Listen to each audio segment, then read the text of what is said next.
Chief justice Sumalatha Bandial का दफ्तर में आखिरी दिन। चीफ जस्टिस सुमलता बंदयाल आज रिटायर हो जाएंगे। जस्टिस सुमलता बंदयाल ने 2 फरवरी 2022 को बतौर चीफ जस्टिस सलफ उठाया था।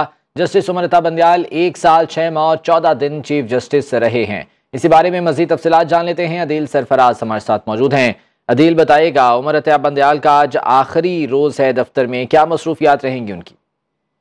जी बिल्कुल, आज चीफ जस्टिस सुमलता बंदयाल साहब का आखिरी दिन है और क्योंकि आज छुट्टी है और अदालतें जो हैं आज के दिन नहीं खुलती हफ्ते के रोज, लिहाजा वो अपने चैम्बर में बैठकर जो अपना काम है वो कर रहे हैं और आज ही उनका आखिरी दिन होने के बायस अब कल से वो नहीं आएंगे और वापस आप कह सकते हैं कि जा सकते हैं। चीफ जस्टिस काजी फायज ईसा कल अपने ओहदे का हल्फ उठाने जा रहे हैं। अगर जस्टिस सुमलता बंदयाल साहब के इस दौर की बात की जाए जो तकरीबन 1 साल 6 माह और 14 दिन पर मुहित है, 2 फरवरी 2022 को बतौर 28वें चीफ जस्टिस उन्होंने हल्फ उठाया था और चीफ जस्टिस सुमलता बंदयाल साहब के हल्फ उठाते ही आप कह सकते हैं कि सुप्रीम कोर्ट में अहम आईनी जो मामलात हैं वो आने लगे। सबसे पहले आपको याद होगा गुज़िश्ता साल ही जो इंतखाबात का मामला है वो आया 1 फरवरी के अंदर ही।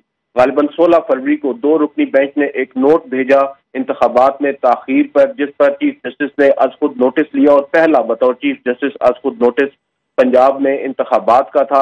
उस पर उन्होंने फैसला भी दिया मगर वो फैसला उस पर अमल दरामद नहीं हो सका। उसके बाद एक और फैसला दिया 14 मई को इंतखाबात का, उस पर भी अमल दरामद बदकिस्मती के साथ नहीं हो सका। और इस दौरान हमने देखा कि अदालती फैसलों पर अमल दरामद इंतजामी सतह पर या आप कह सकते हैं कि हुकूमतों की जानिब से या इलेक्शन कमीशन की जानिब से तो नहीं हुआ। दूसरी जानिब जो चीफ जस्टिस का आप कह सकते हैं अदालत के अंदर इन हाउस जो जजेस हैं उनके साथ भी इख्तिलाफात खुलकर सामने आए। बेंचेस की तश्कील जो है एक बुनियादी तनाज़ा हमारे सामने आया और किस तरह 184(3) 184(3) जो मफाद आमा का एक आर्टिकल है उसके तहत जो मुख्तलिफ मुकदमात की समाअत के लिए उनको मुकर्रर किया जाता है या टेकअप किया जाता है, क्योंकि ओरिजिनल जुरिसडिक्शन है उस पर कुछ जजेस के तहफ़्फ़ुज़ात थे। उसके बाद जो सीनियर प्यूनी जज थे इनके जस्टिस काजी फायज ईसा, उन्होंने एक फैसला भी दिया जिसमें 184(3) के तहत मुकदमात की समाअत रोक दी।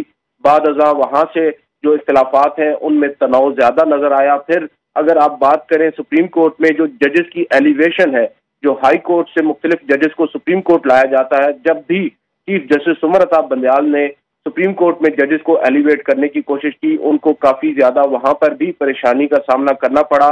सीनियरिटी के असूल के ऊपर दीगर जजेस ने उन पर एतराज उठाया कि आप सीनियरिटी के असूल को नजरअंदाज नहीं कर सकते। लाहौर हाई कोर्ट से जस्टिस शाहिद वहीद को लाए, जस्टिस आयशा मलिक उनसे पहले आई थी।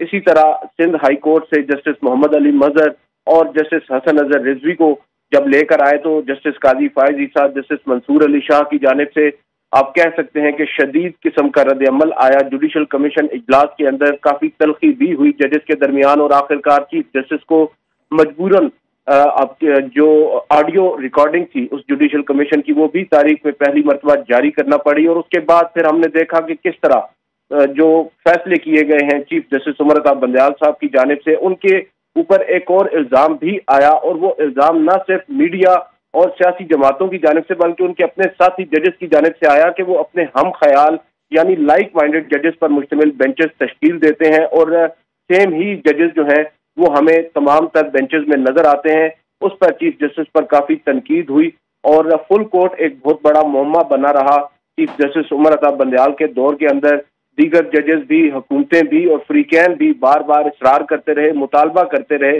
गुजारिश करते रहे कि फुल कोर्ट तश्कील दे दें। अगर आप इंतखाबात का केस देख लें वहां से ये मामला शुरू हुआ और उसके बाद फिर फौजी अदालतों के मुकदमे तक ये मुतालबा बढ़ता गया। हर जज तकरीबन मुतालबा करता रहा मगर चीफ जस्टिस मुसर रहे, उन्होंने फुल कोर्ट तश्कील नहीं दिया। और सबसे अहम बात, चीफ जस्टिस बनने के बाद जस्टिस सुमलता बंदयाल ने अपने साथी जजेस के साथ कोई फुल कोर्ट मीटिंग नहीं की जो इन कैमरा होती है, जहां पर जजेस जो अदालत के अंदर या इंतजामी सतह पर जो तब्दीलियां लानी होती हैं, जो सुप्रीम कोर्ट रूल्स के अंदर तब्दीलियां लानी होती हैं वो लाई जा सकती हैं और जो इख्तिलाफात होते हैं जजेस के उनको एड्रेस किया जा सकता है। वो फुल कोर्ट मीटिंग न बुलाना भी एक बताया जा रहा है कि चीफ जस्टिस सुमलता बंदयाल की एक नाकामी की वजह बन सकता है या वजह थी।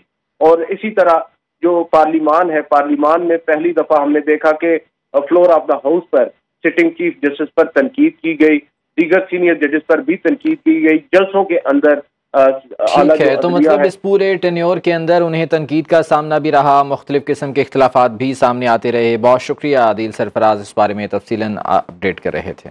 हर वक्त बाखबर रहना वक्त का तकाजा है, बर वक्त बाखबर रखना हमारा फरीजा है। अभी सुनो न्यूज़ के YouTube चैनल को करें सब्सक्राइब, बेल आइकन पर करें क्लिक और मुल्की और गैर मुल्की खबरों से रहें बाखबर, यकीन के साथ।